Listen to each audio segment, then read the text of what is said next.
James Dunleavy was 20 years old at the time of the battle, and a private in the Union's 3rd Iowa Cavalry Regiment. Dunleavy exhibited exceptional bravery and received the Congressional Medal of Honor. He wrote this letter from the Fort Scott Hospital just 4 days later. Dear Father, I received a letter from you at Sedalia on the Pacific Railroad, and now, by way of answering it, I will tell you something of our pursuit of Price. On the 24th, we marched 55 miles and came up within 2 miles of Price's rear, where we camped for the night. As soon as it was light, our batteries opened fire on the enemy, and 1 cannon and 30 wagons were captured. General Pleasanton's command was then ordered to the front. Left front, in line, and charge! Which was magnificently done. The general never halted, but charged their line. And the only sound that could be heard, save the thunder of the cannon and the roar of small arms, was his clarion voice, shouting, "Come on, my brave boys!" The first shell that reached the 3rd exploded right in front of me, throwing the pieces all around me and filling my eyes with dust and dirt. One piece struck me in the right wrist, and another struck my horse on the knee, cutting it badly. As soon as I got the dirt out of my eyes and the sick spell passed, I put spurs to catch up with the command. I could not find Company D, but fell in with Company C, and thinking I could fight as well there. I had fired 5 shots when to my right I saw rebels dressed in the Federal uniform, and mistaking them for Union soldiers, started running toward them. They were at this time running.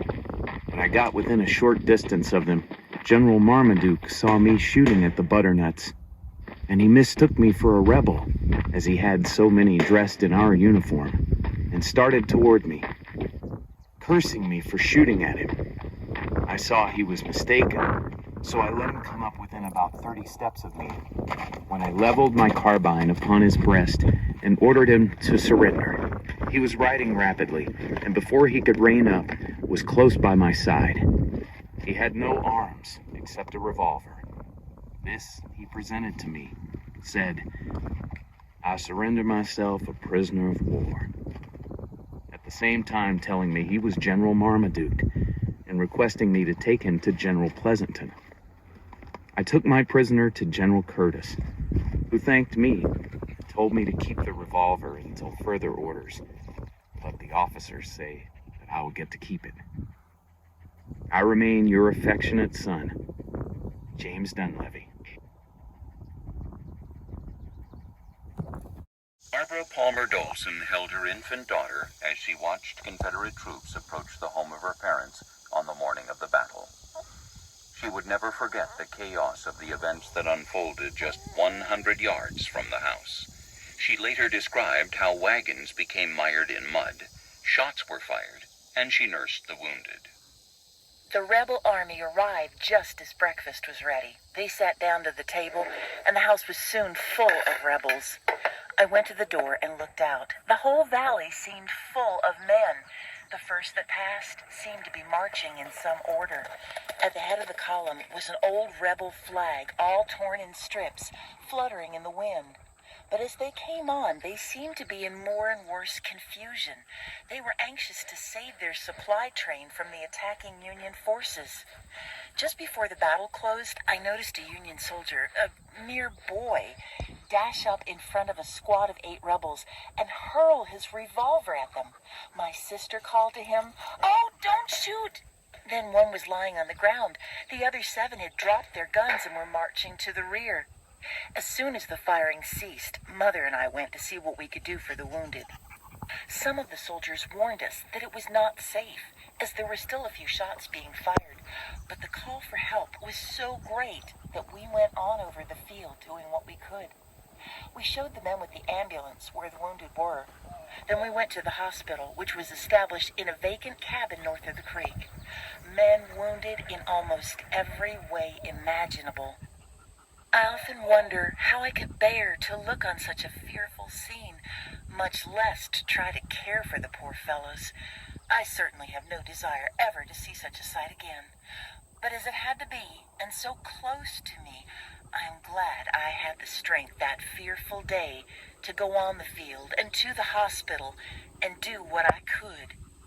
When we got home, we found 2 wounded men in our house, one a Union man and one a rebel. The Union man was wounded quite severely.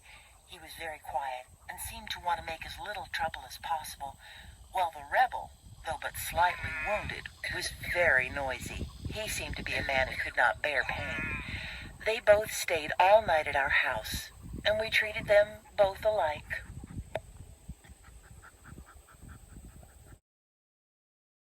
Amos Tubbs was 18 years old at the time, living just 9 miles north of this site with his mother and married sister. He witnessed skirmishes the day before the battle. Henry Trinkle also lived nearby with his wife and children. These 2 men later recalled what they witnessed during the 2 days of conflict and devastation. I'm Amos Tubbs. From the roof of my house at the break of day, I could see a big thing flying over the treetops, spitting fire and squealing and whining like some animal in a rage. Then so many more followed it that the expression, hell broke loose, only modestly described it. I yelled to mother and sister, "The color's changing. It's blue now," as crowd after crowd of Union soldiers came hurrying by. Our boys captured a rebel battery. The big army moved through the woods in irregular order, owing to the swampy nature of the ground. There was rumble and noise and continual firing of rifles and pistols to big cannon. In this roaring tumult, it seemed that all the world had gone crazy but us. The next day, my sister's husband came up from Fort Scott, and we went over the battlefield and were amazed at the wreckage of all kinds. Horses cut in 2 by solid cannon shot. Everywhere terrifying evidence of man's inhumanity to man. The rebels had run the mill at night. Wagons were loaded, but many were wrecked and abandoned.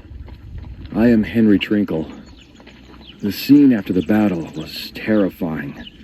Fully 300 horses, horribly mangled, were running and snorting and trampling the dead and wounded. Their blood had drenched them and added to the ghastliness of it all. For 10 miles, it was a mad chase. Every 100 yards or less, a dead rebel would be found who had been stripped of clothing by their own comrades. In some cases, even the wounded being deprived of covering. 150 Union dead were taken to Mound City for burial, and the rebels buried on the battlefield. A lady says that 300 were buried in one grave. There were 3 big wagon loads of guns, from old flintlocks to shotguns and rifles and revolvers, and 3 wagon loads of saddles. Mound City Border Sentinel, March 10th, 1865. 2 boys living near the battlefield of Mine Creek had picked up and carried home a 24-pound shell. The boys were playing with it when it exploded, killing one of them instantly and mangling the other badly. Let this be a warning.